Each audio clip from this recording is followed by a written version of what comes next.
Ono mentioned for Africa, Central Asia, and Europe. The regional technical node is part of the global BIOFIN project, which is implemented by UNDP and funded by the EU, the German government, Norwegian government, Flemish government, and the Swiss government. The BIOFIN, the node, is obviously using the BIOFIN methodology, which is an innovative methodology that can be adapted to all national context. And the BIOFIN methodology has 4 major components. And the first one is the political and institutional context of biodiversity finance. And today we will dive into this topic with the presentation by David Meyer. The second main component of the BIOFIN methodology is to review biodiversity expenditure by all national stakeholders, including the public sector, private sector, civil society. The third main component is to try to assess financial needs to implement national biodiversity plans.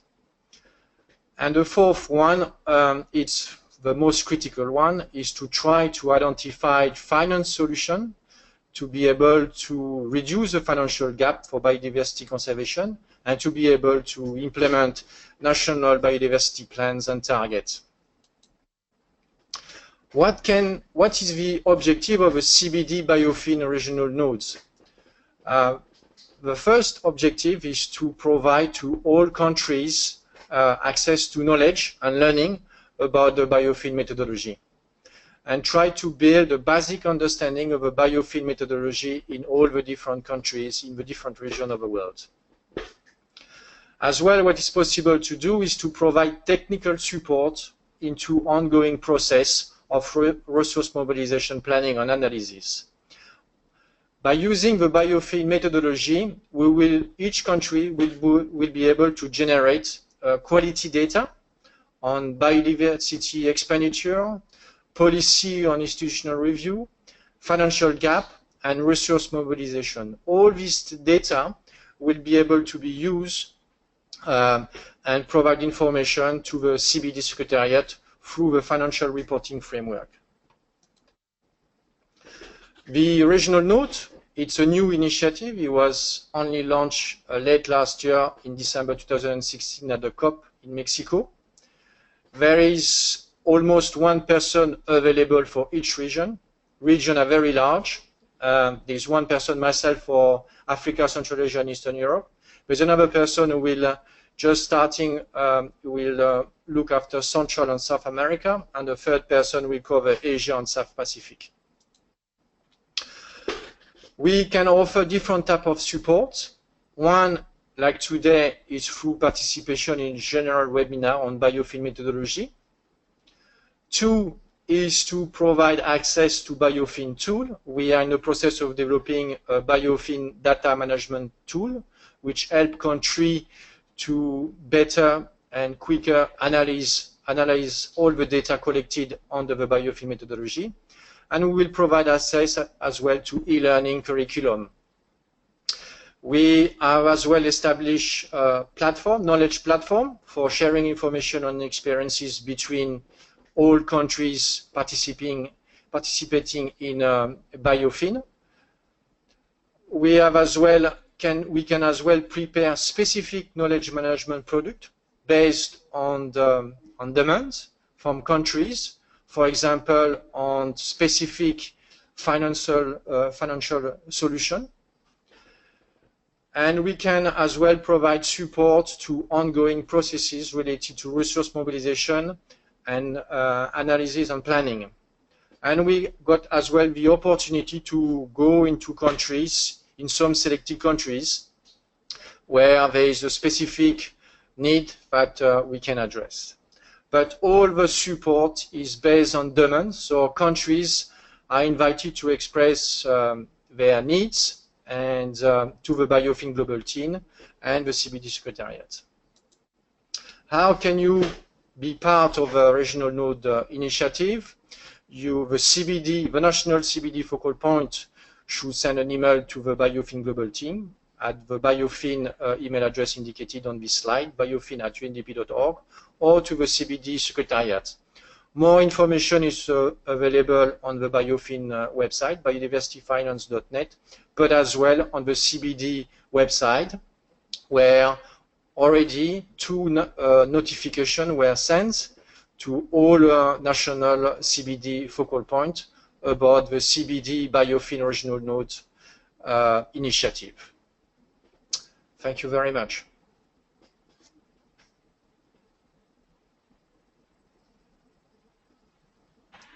Thank you, Hervé. That was very useful. And just repeating that if you have any questions, please write them in the question box or use the hand icon. Unfortunately, this option is not available for anyone connecting by phone.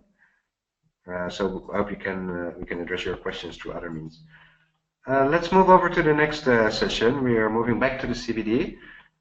Choban, please go ahead and tell us about how this all links to the financial reporting framework.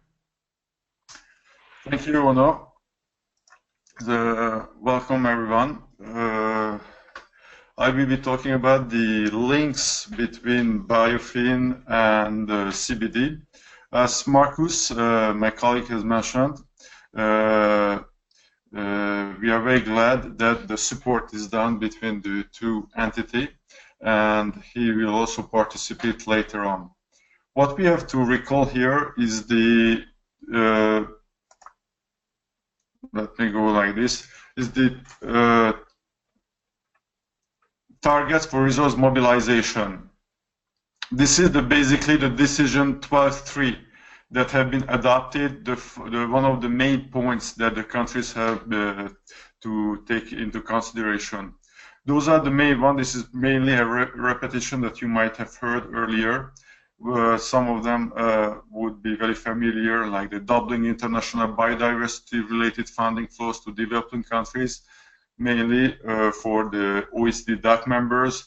There would be also the inclusion of biodiversity in national priorities or development plans also by 2015. We're talking about the reporting domestic biodiversity expenditures, the needs, gaps, and priorities for 2015 as well, and everything that would be related to the preparation of all these national financial plans, and how to mobilize the domestic financial resources. Having said this, the target of the 2015 has passed. So we have the new timelines for the reporting. Those timelines, they have been decided during the latest COP in December. And there are 2 main things to remember, the first round and the second round of this reporting. The first round with the date is July 1st, which is important to take into account. This is where all the parties who have not yet provided any necessary information, they would be requested to send it to the CBD. There's also a couple of paragraphs mentioning the update of the newest information that could have been done after during 2015 for those countries who have already submitted, but they have the newest updated version of 2015 that might have came in during the year, so improve it. Also, anything to use the newest version of the NBSAP that has been done and finalized by some of the countries. So wherever that is feasible, that should be done by July 1st. Second date to remember, that would be December 31st, 2018. Basically, that would be in conjunction with the 6th national report. So this is where the parties should report using the online financial reporting framework. As a quick overview of the reporting framework, these are the main points that the tool is presenting. First of all, talk about the international financial resource flows, which only concerns the countries that are providing sources to the developing countries. We also have the biodiversity and national priorities plans that I will show it in a couple of slides, and the assessment of values of biodiversity. Some of the points and bullet points here, we will be talking more in details because they would require extensive, detailed, and probably some of the exercise to be presented. Those are the domestic expenditures, the funding needs, gaps and priorities, and the national finance plans. To close the financial reporting framework, there will be some questions regarding the measure to encourage other contribution and some of the qualitative questions about the availability of financial resources for this financial reporting. We have a link to access the financial reporting framework, which is on the screen.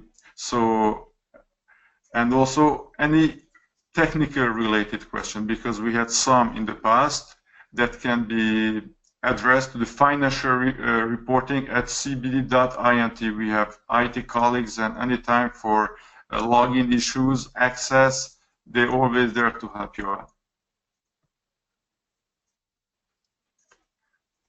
This is how the financial reporting framework looks like at this moment. What we have here is what's important, that you can have the COP decision in the 6 official languages that are presented here, that can be downloaded in Word document, and they can actually guide you through the details and technical details if you would have any question. The framework, the online tool, it's only in English, so that's why it might be useful for those who are non-English speaking members.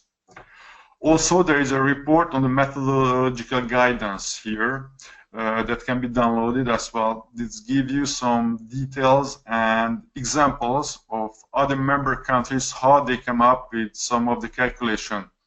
For example, how to calculate the coefficient. Some of the countries gives very precise details about it. Also, I would like to mention, which is not that here, but we have worked on it, is the preparation of some videos. So each page of this financial reporting framework tool, there will be a guiding video associated with it, and you could click on it and see exactly how to fill out the forms and how to prepare it. We have already done it so far in English, French, and Spanish. Hopefully, we will get very soon the other 3 official languages as well. And they will be uploaded very soon on the online tool. The use of the tool is, of course, explained in these videos. As a quick, just to give you a couple of sentences about it, we have these icons here, and those are the ones basically detailing the previous bullet points I was talking about that should be filled out, but we will see further in other webinars this in detail. One of the presentation, the PowerPoint here that can be pertinent for us, is the inclusion of biodiversity assessment and evaluation of values. This is a qualitative question, basically asking to use a drop-down menu and respond to some of the questions that we have. So whether your country has included biodiversity in the national priority or development plans, or if your country has assessed and evaluated intrinsic ecological, etc. values, diversity and biodiversity values and components. What's important here that if you select from the drop-down menu some or comprehensive inclusion or assessment, there will be a box appearing, and you will be required to give some further details and explanation about your choice. So that will be my presentation regarding the CBD, and I will give back the floor to the next presenter. Thank you.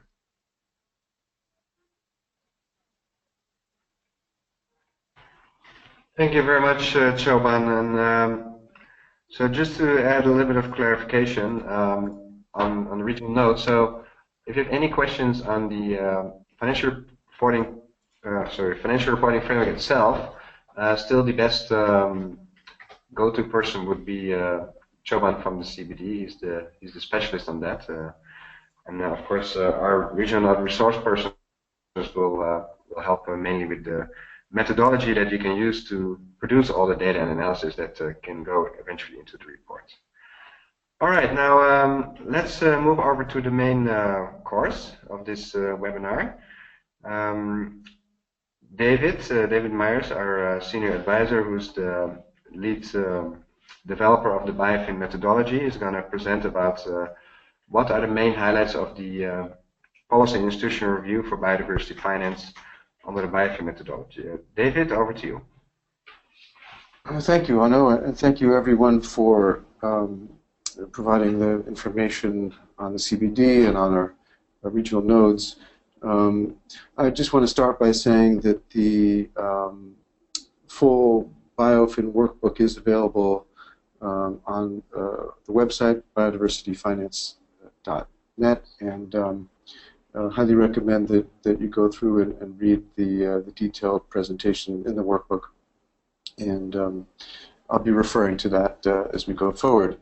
I just also want to start quickly with a overview of the BIOFIN process, so you can see how the biodiversity finance policy and institutional review fit into the overall process. In general, we talk about the national BIOFIN process as the structure and activities that occur in country, and of that, the policy and institutional review is one of the first steps. It establishes a baseline, a context for the other activities that we implement in country, which include the biodiversity expenditure review and financial needs assessment, looking at what the financing needs are, and ultimately what we call the biodiversity finance plan. And as you'll see from the presentation that I'm giving today and from some of the other presentations in the series, there's very strong overlap with what the CBD is looking for in terms of country reporting on finance, and in a way these processes are extremely complementary and are designed to support each other. So going forward, what is the biodiversity finance policy and institutional review that we often abbreviate as PIR? It's a systematic appraisal of the strengths, weaknesses, adequacy of policies and institutions within and across the sectors of an economy. Now, usually this is very focused on the biodiversity sector. So the PIR for biodiversity is biodiversity finance. It identifies the national biodiversity vision, strategies, trends that will be analyzed within the national BIOFIN work. It looks at fiscal, economic, legal, policy, institutional frameworks to help initiate, improve, and scale effective biodiversity finance solutions. The ultimate goal is to have improved finance solutions, and we use the term solutions to encompass different finance mechanisms, economic instruments, the full range of tools that are usually referred to in terms of conservation finance, things like that. We call them solutions because we look at the overall structure and how they're implemented within the country. So the PIR, it directly informs the expenditure review, the financial needs assessment, and ultimately the finance plan, which is what I mentioned before. Some objectives include to describe how biodiversity ecosystem services support the National Sustainable Development Goals, looking at what are the economic and fiscal drivers of biodiversity change, both positive and negative. In this process, we catalog existing biodiversity solutions, mechanisms, instruments, different incentives, subsidies, revenues. We identify the barriers to implementation of successful solutions, legal, policy, institutional, and we look at capacity needs from different organizations and different opportunities. And then ultimately, we try to produce specific policy recommendations to help improve and scale biodiversity finance opportunities. The PIR has several steps, which include establishing an understanding of what the national biodiversity vision is, the strategies, and that we'll review the National Biodiversity Strategy Action Plan, the NBSAP. We look at what are the drivers of change, and here we focus on economic and behavioral drivers. We'll get into all these different steps in great detail as we go forward. We also try to describe as best we can the existing biodiversity finance landscape. This includes the national budgeting process at the national level, but also in many cases at sub-national level, as well as very specific biodiversity finance laws and policies, the existing finance solutions that are active in the country, revenues generated from biodiversity, and an initial look at harmful subsidies. And then the fourth step here is an institutional analysis. These are the institutions and organizations that are the primary actors in the biodiversity finance sector.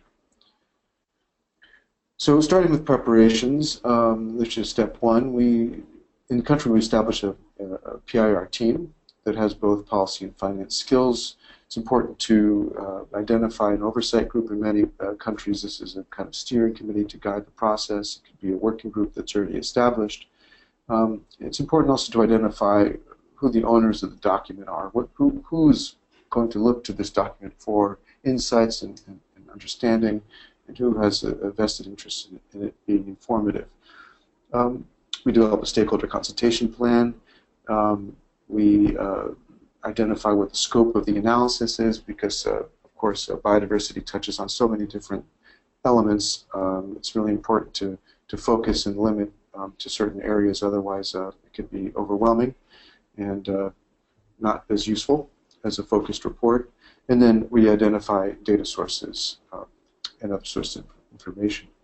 The second step is looking at national biodiversity visions and strategies. And in this, there are two sub-steps. Overall, the goal here is to frame the biodiversity finance issues within the specific country context. And the two sub-steps here are an NBSAP analysis, where we look at the results and the targets that ultimately are used in the whole national BIOFIN process, and also looking at step 2B, which is biodiversity and sustainable development. Here we look at how biodiversity objectives fall within the broader sustainable development objectives and agenda, and there are quite a few very important connections there. So with regard to the NBSAP analysis, one of the first questions we ask is it comprehensive? Does it cover the Aichi targets or address them in a substantial way? What is the legal status of the document? Who owns the document? What's its political engagement for the document? In many cases, that the NBSAP is a strategy document that's written and is rarely implemented. In other cases, it's very detailed, has specific targets and results. They're logically organized, and makes it really easy to analyze and to ultimately cost, which is part of the financial needs assessment. And then the last question is, does it provide enough detail to make it costable? And if the NBSAP is not a comprehensive strategy, we try to look at other complementary sources. For example, are there national sustainable development strategies such as green economy plans or SDGs? In many countries, SDGs are now being included in development plans, poverty reduction strategies, things like that. Other global treaties, sectoral strategies like marine and coastal management or biosafety. Oftentimes, these have much more detailed information than for their specific subsector than the NBSAP. And you could also look at sustainable forestry, fisheries, and climate change and adaptation. So in a way, we're reviewing a full range of integration of the NBSAP into development plans. And that leads into step 2B, which is trying to understand and describe how the biodiversity agenda fits within the broader sustainable development agenda. And here we look at those documents. In many cases, some countries are focusing on certain things. In the case of Bhutan, for example, they've really focused on biodiversity, climate change, and poverty as the sustainable development goals that they want to emphasize in the country. And that has directed the BIOFIN process there to focus on those three things and the interactions among them. We also look at opportunities to mainstream biodiversity within the finance strategies for other SDG areas, for example, national climate finance, sustainable development plans, and this has been elaborated quite nicely in South Africa. There's examples of this in the workbook, and I would direct you to that. And this is just a reminder that biodiversity impacts and is dependent on quite a few sustainable development goals, and it's important to integrate BIOFIN, the BIOFIN process, with the work that's being done on sustainable development in the country. Step 3 is looking at the economic and policy drivers of biodiversity change. Here there's 5 sub-steps. The first step is to understand what the trends are and to prioritize the trends that the finance work can focus on. To look at the different economic sectors, how they interact with biodiversity, what the impacts and dependencies are. To review existing fiscal policies, especially those that are associated with the priority biodiversity trends, impacts and dependencies. To review relevant economic valuation studies. This is in part to understand what the economic drivers are, but also to build up a database of these valuable studies for further building the business case for biodiversity investment. And looking at what the barriers and opportunities are to succeeding at scaling biodiversity finance. Now it's important to realize that we don't do much primary research or anything. This is all built on existing studies. However, there is some original analysis that's done that looks at different data in new ways. So with regard to priority biodiversity trends, it's important we start off by trying to identify those trends based on existing work. The NBSAP, CBD national reports, other biodiversity assessments, where possible and where data are available using Geographic Information System, GIS. There are existing ecosystem service assessment and evaluation tools that are listed here that are also interesting, or it can be done just, again, through consensus and stakeholder engagement. Important to look at the full range of interactions with climate, agriculture, things like that, other reports that are prepared by government and can be used. We want to look at those trends that have the greatest impact, both from a biodiversity perspective, but also from a social and economic perspective. And again, linking the biodiversity and sustainable development goals is a key opportunity there. So you can have basic qualitative description of these trends, and they can identify and reveal what we call the opportunity cost of inaction, which is in terms of lost resources or ecosystem degradation. In many cases, this can be quantified or has been quantified, and it's useful to use that quantification and valuation where possible to identify what the future would look like with successful implementation of, say, the NBSAP or this biodiversity visions, and think about that as a part beginning to build a business case for investing in biodiversity.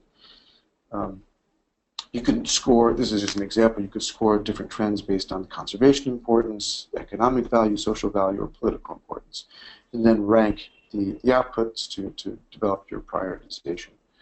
The same type of prioritization can be done with economic sectors. This is a bit more complicated and outside the usual scope of biodiversity analysis. But some sectors are really closely tied to biodiversity, such as agriculture, food, water. And some are dependent on biodiversity, and others have impact. And it's important to understand, the opportunities for engaging with these sectors and for working with these government agencies and private sector, looking at what's the contribution of those sectors to GDP or to national well-being, and then the impacts of those sectors on biodiversity as well as their dependency on biodiversity. You can put this all together to come up with a prioritization. There are different tools out there that you can use to look at this. This comes from the Natural Capital Protocol. There's also a tool called the Ecosystem Service Review. These are focused primarily on helping companies understand their dependency and impacts on biodiversity and ecosystem services, but they also have been done at a country level for different sectors. I think the coffee sector in Colombia, and we highly recommend using some of these approaches. For For BIOFIN, we have what we call the BIOFIN data tool, which is in many cases just a series of tables in Excel.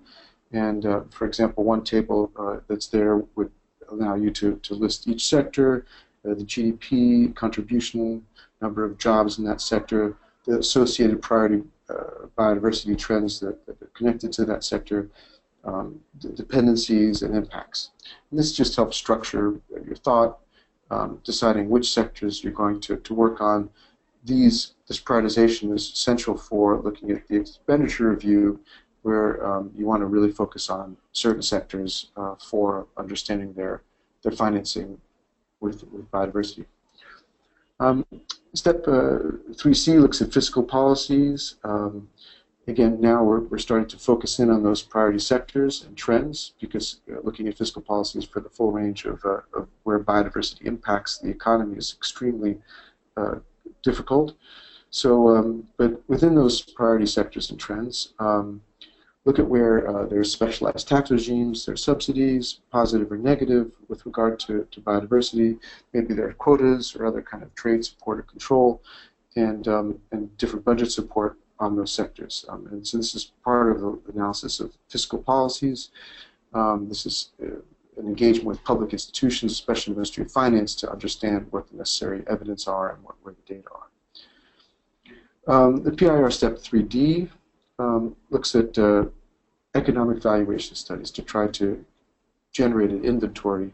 Valuation studies could include 3 different steps, like a qualitative assessment, quantitative assessment, and ultimately a valuation in monetary terms. The valuation part is not necessary, but often can allow useful comparison of biodiversity actions versus other economic development actions.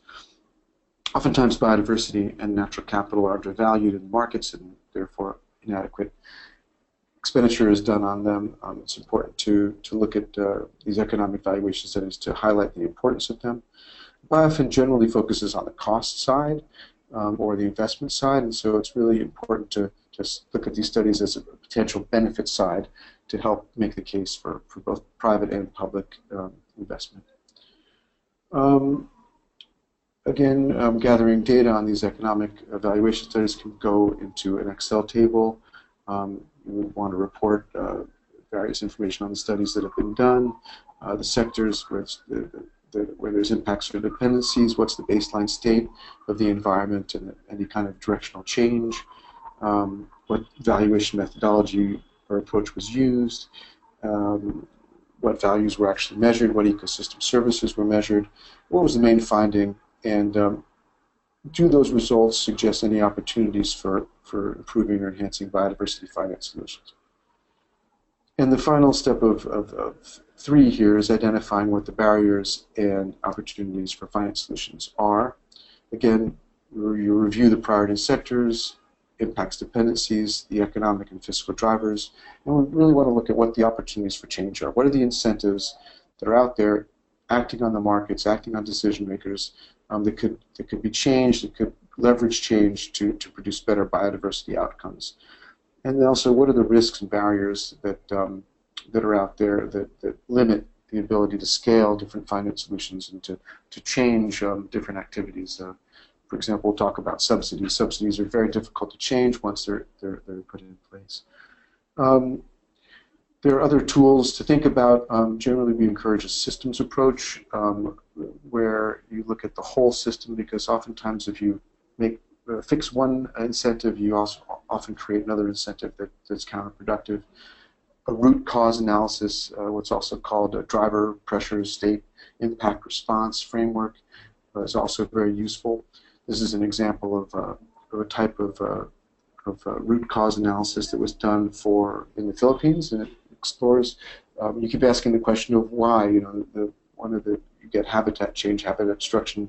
Far left, for example, marine coastal habitats are destroyed. Why? Because of explosives, use of bottom trawling, and then you look at what's the ultimate cause of that, and then the bottom under that is low penalties.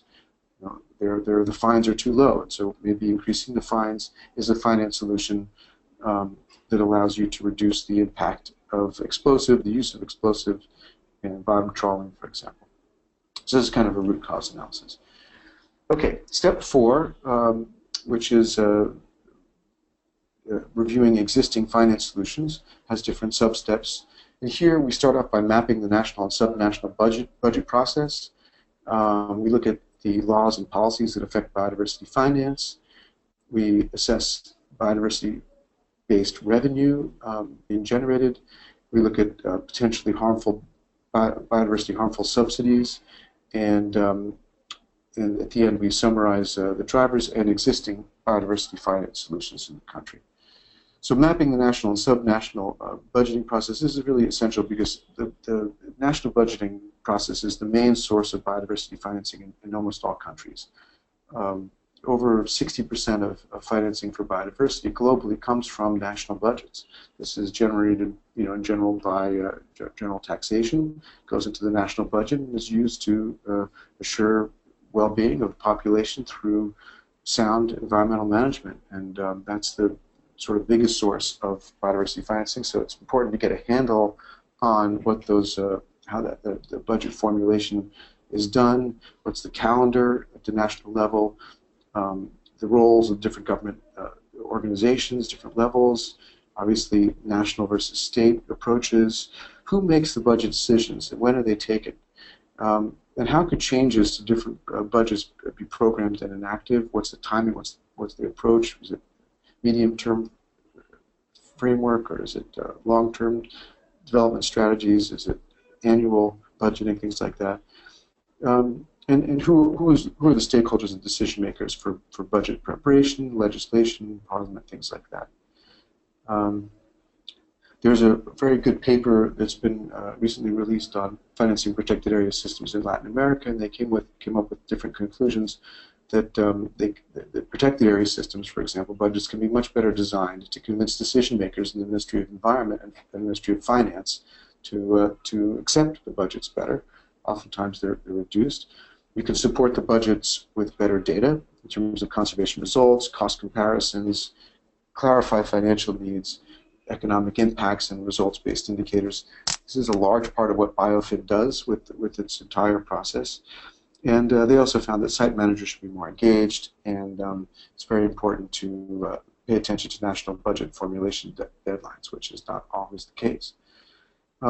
This is a mapping of an example from Uganda, mapping the policies and strategies associated with budgeting.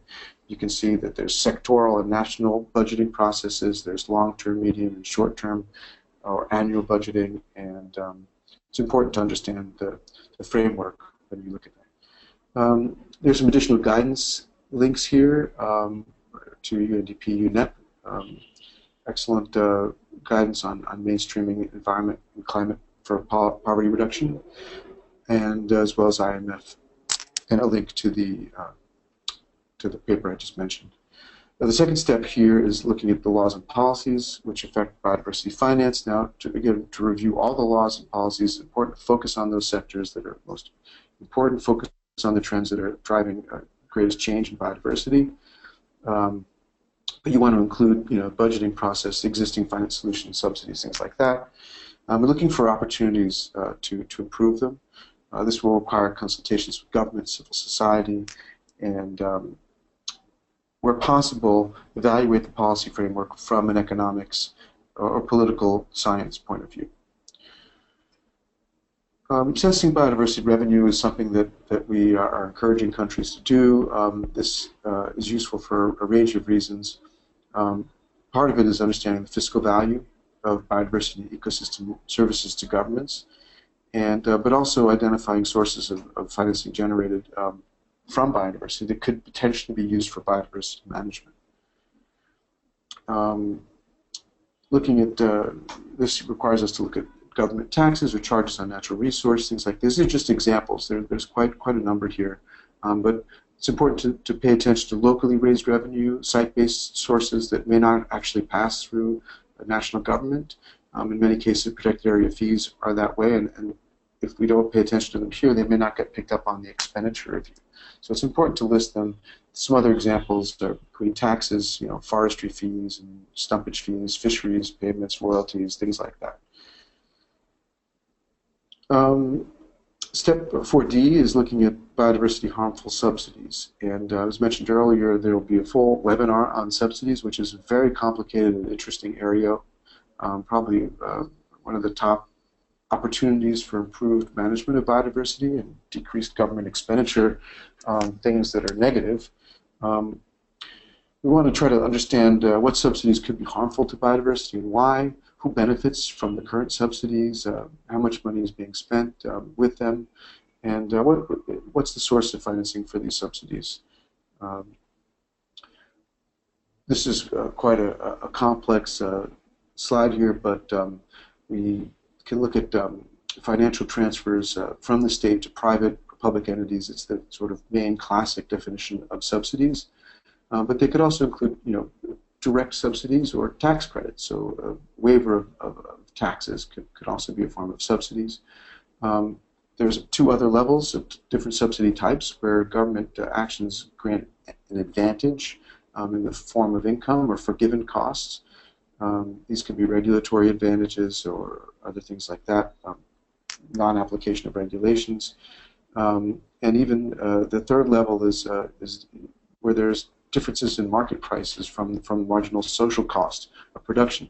Now, in this case, for example, if a type of pollution or a type of environmental degradation is not adequately managed, that could be a type of subsidy for an industry. So it's important to think about all the different kinds of subsidies here. Again, more detail on that in the next webinar. We like to think about subsidies are very difficult to change because we like to talk about greening the subsidies, maybe reducing the subsidies to reduce their harmful impacts on biodiversity, and ultimately, in some cases, eliminating subsidies is also feasible. This is an example from Mexico where they looked at a full range of subsidies and ranked them and grouped them into direct positive subsidies all the way through negative direct and indirect subsidies. So it just goes to show that subsidies are quite complex, and it's important to try to understand the full range of them. And the final step of this step 4, we're really looking to try to inventory existing biodiversity finance solutions. We want to build a summary inventory of these solutions by looking through national reports, through different BIOFIN workshops, expert interviews. We try to include all current finance solutions, all tools, financial economic instruments, all the subsidies and the taxes and revenue generation we mentioned before. Those are all potential finance solutions. We also recommend that you scan the BIOFIN Financial Solutions Catalog, which is a list of around 100 different instruments to just double check to see if you've thought through what exists in your country or not. And there's also an additional source of finance solutions that's growing every day, UNDP Finance Solutions for Sustainable Development website, and the link is provided through the presentation here. Here's a quick look at that website in the link. And again, this information can be captured in just general prose, descriptions, but also in an Excel tool that we've prepared that allows you to capture this full range of information, the name of the solution, what we call the results, whether it generates revenues, realigns expenditures, avoids future expenditures, or delivers better conservation outcomes, describing the solution, who is involved. You can see the full list of information that we recommend you gather. Step 5 is institutional analysis, where we try to look at all the main stakeholders and decision makers in the biodiversity finance area. We prioritize these stakeholders and decision makers, and we evaluate those priority organizations in terms of capacity and opportunities. With the first step here is that we try to generate a comprehensive list of organizations, agencies, ministries, private sector companies, and especially NGOs that are associated with biodiversity finance. We look at the different organization types and the relevance to biodiversity finance. The prioritization of these stakeholders then, we go back again to those most important sectors. We look at what their relevance is to biodiversity finance. And then for each stakeholder, you can use this tool, which is called the Power Interest Matrix, from the Poverty Environment Initiative Handbook, which looks at how those stakeholders, how much power do they have to create impact, and what's their interest. For example, if they have, say, a high power but low interest, you may want to choose an advocacy type approach to communicating with them. If, for example, they have high interest, such as a local NGO, but they have very low power, you may want to try to work with them to empower them to be more effective. And in the top right here, those organizations and individuals with high power and high interest really want to make sure that we have close engagement with them. Looking at different priority organizations, we want to look at what their effectiveness is, what their capacity is. We do not, time does not generally allow full capacity assessment, but we really focus in on the capacity to initiate and scale biodiversity finance solutions. What skills do they have? What do they need? We look at institutional arrangements. Many cases, institutions work in silos. Collaboration is often one great solution. And we look at, for each institution, what are the associated finance solutions to those priority stakeholders? What are they currently working on? What are the opportunities there? And again, you can summarize this in a table that's presented here.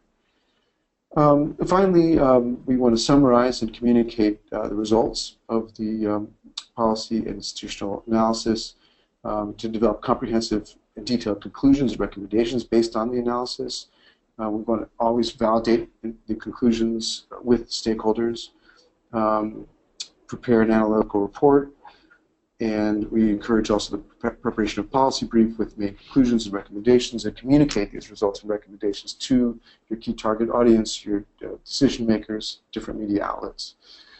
And there's in the workbook, there's a very detailed outline of the PIR report, proposed outline, and it includes executive summary, introduction, the biodiversity vision, strategies, economic drivers, finance landscape, institutional analysis, key recommendations, and a lot of information can go into technical appendices.